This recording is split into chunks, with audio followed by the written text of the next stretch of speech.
క్రీస్తు పరిశుద్ధ నామంలో మీ అందరికీ శుభములండి. సత్యవాక్యము కార్యక్రమాన్ని చూస్తున్న మీ అందరినీ మరి ఒక రీతిగా కలుసుకోవటానికి దేవుడు మంచి సమయం ఇచ్చాడు.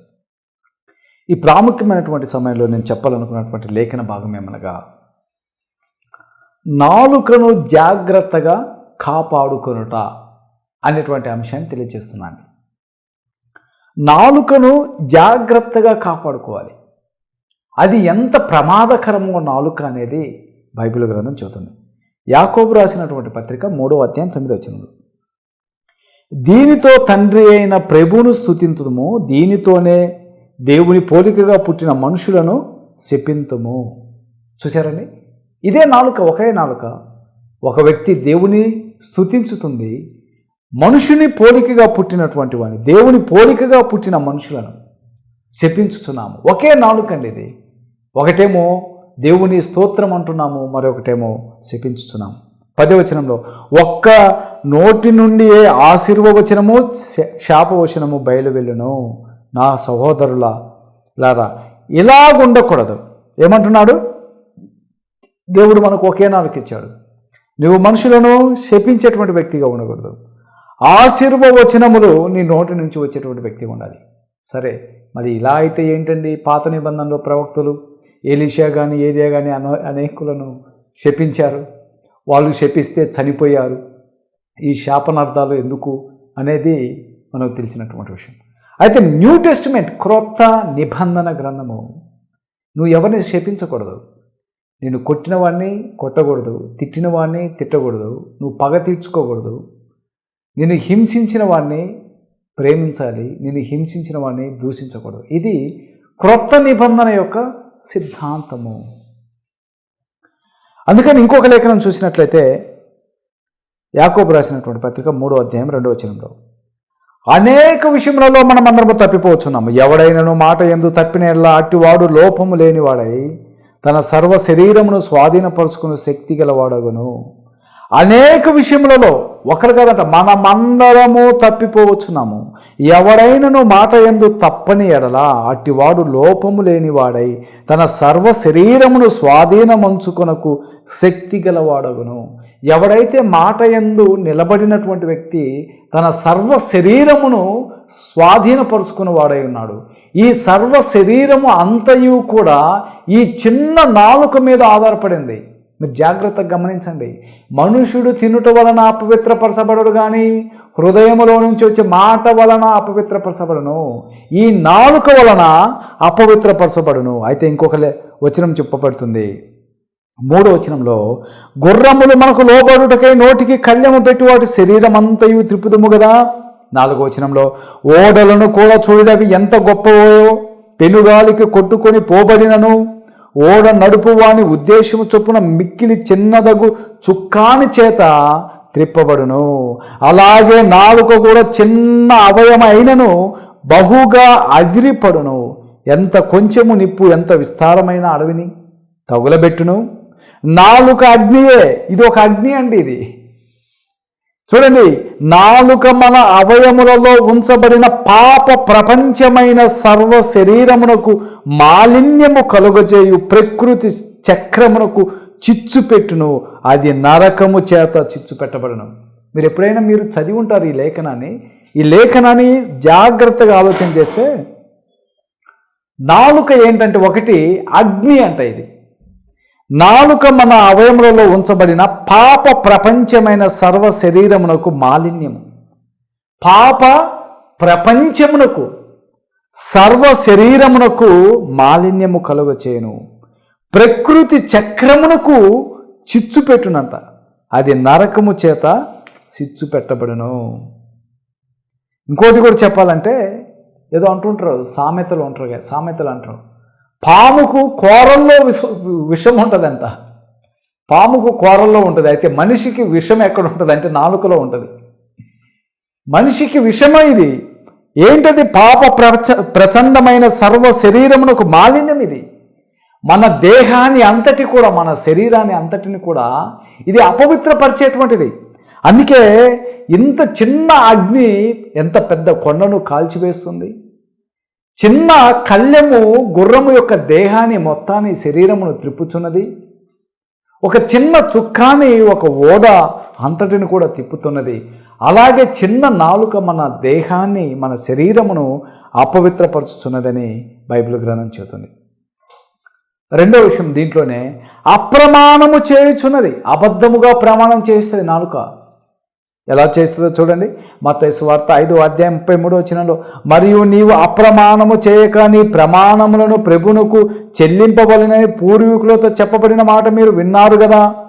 నేను మీతో చెప్పున్నదేమనగా, ఎంత మాత్రము ఒట్టు పెట్టుకునవద్దు. ఆకాశము తోడు అనవద్దు, అది దేవుని సింహాసనము. 35 భూమి తోడు అనవద్దు, అది ఆయన పాదపీఠము. యెరూషలేము తోడు అనవద్దు, అది మహారాజ పట్టణము. 36 నీ తల తోడు అని ఒట్టు పెట్టుకోనవద్దు. నీ ఒక్క వెంట్రుకైనను తెలుపు కానీ నలుపు కానీ చేయలేవు. 37 మీ మాట అవునంటే అవును, కాదంటే కాదు కానీ అని ఉండవలనని. వీటికి మించినది దుష్టుని నుండి పుట్టినది. నాలుకను దేవుడు మనకిచ్చింది అప్రమాణముగా, అంటే ప్రమాణముగా కాకుండా అబద్ధముగా ప్రమాణం చేయదు. ఉదాహరణకి మనం చూస్తున్నాం, పేతురు క్రీస్తు ప్రభువారు అన్నాడు, కోడి కుయ్యక మునుపు నీవు 3 సార్లు ఏమంటావు, బొంగుతావు అని చెప్పాడు. ప్రభు ఎవరు నాకు తెలియదు అన్నాడండి. తెలియదు అంటే తన నాలుకతో అప్రమాణము చేశాడు, అంటే అబద్ధపు ప్రమాణం చేశాడు, కోడి కూశాడు. మళ్ళీ అతను పశ్చాత్తాప చెందడు. అంటే నాలుకను దేవుడు అబద్ధమైనటువంటి ప్రమాణాలు చేయటానికి ఇవ్వలేదు, నిజమైన ప్రమాణము చేయటానికి దేవుడు ఇచ్చాడు. అంతేకాదండి, ఈ నాలుకది ఏంటంటే ఇది గుసగుసలాడిస్తుంది మనిషిని. కొరింథీయులకు రాసిన 2వ పత్రిక 12:20-21 ఎందుకనగా ఒకవేళ నేను వచ్చినప్పుడు మీరు నాకు ఇష్టముగా ఉండునేమో అనియు, నేను మీకిష్టముగా ఉండనేమో అనియు, ఒకవేళ కలహమును అసూయయు క్రోధములను కక్షలను కొన్యములను గుసగుసలాడుటకును ఉప్పొంగునట్లు అల్లరును ఉండునేమో అనియు, నేను మరలా వచ్చినప్పుడు నా దేవుడు మీ మధ్య నన్ను చిన్నబుచ్చునేమో అనియు, మునుపు పాపము చేసి తాము జరిగించిన జారత్వము పోకిరి చేష్టల నిమిత్తము మారు మనసు పొందునని అనేకుల గురించి దుఃఖపడవలది వచ్చిన నీవు భయపడుచున్నాను అంటున్నాడు పౌలు గారండి. ఇదేం చేస్తుంది, నాలుక గుసగుసలాడిస్తుంది. అందుకు గొనుగుతుంటారు చాలామంది. ఈ గొనిగేటువంటి వాళ్ళకు కూడా తీర్పు ఉందట. ఇజ్రాయెల్ అందరూ కూడా గొనగటం వల్లే వారు నశించిపోయారు. అందుకే ఇది గుసగుసలాడిస్తుంది. ఈ నాలుకను స్వాధీనపరచుకోమని బైబిల్ గ్రంథం చెప్పుచున్నది.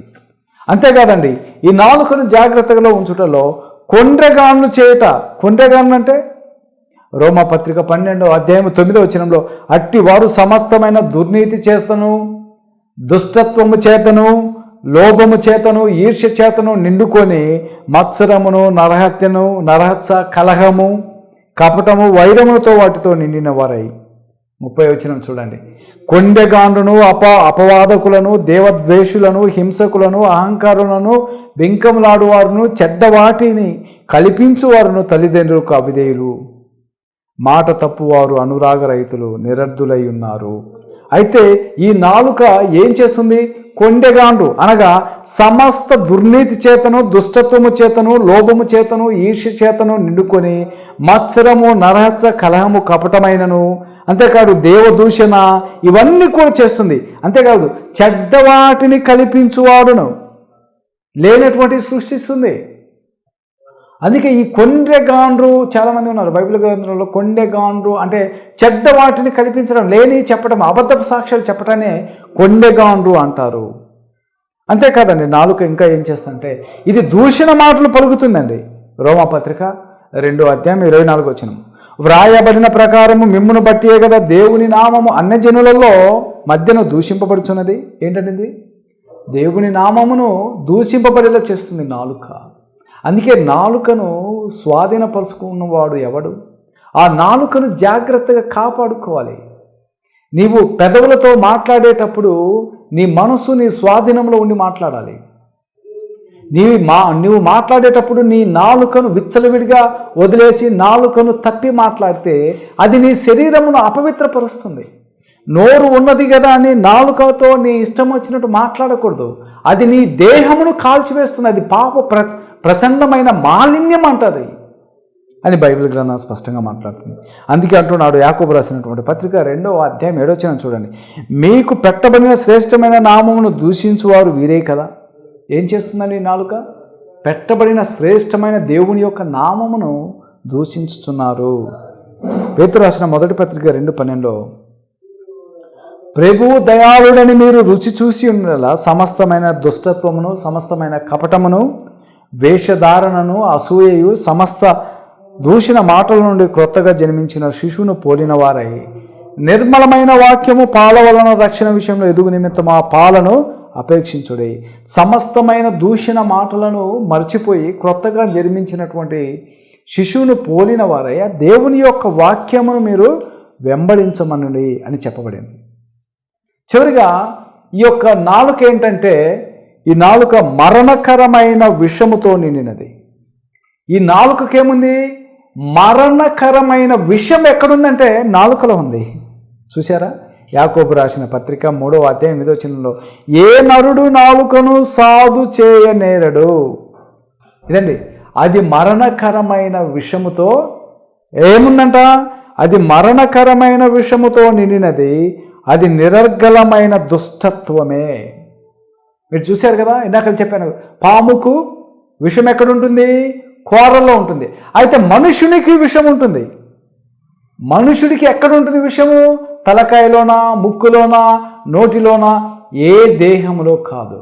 మనుషుడికి విషము ఎక్కడుంటుందంటే నాలుకలో ఉంటుంది విషము.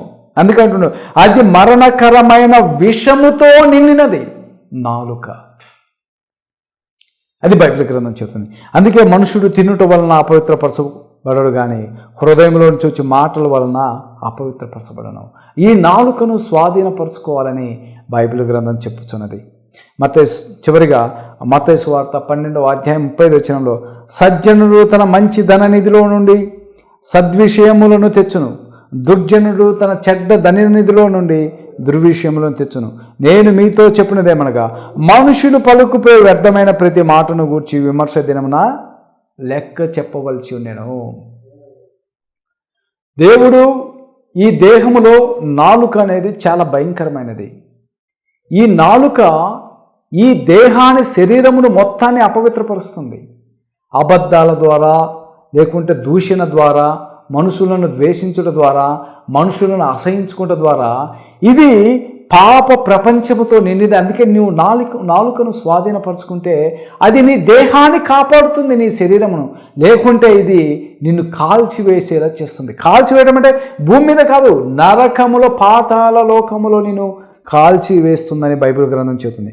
అయితే నేను మీతో చెప్పినది ఏమన్నా, మనుషులు పలుకు వ్యర్థమైన ప్రతి మాటను గూర్చి విమర్శన దినమున లెక్క చెప్పవలసి నేను.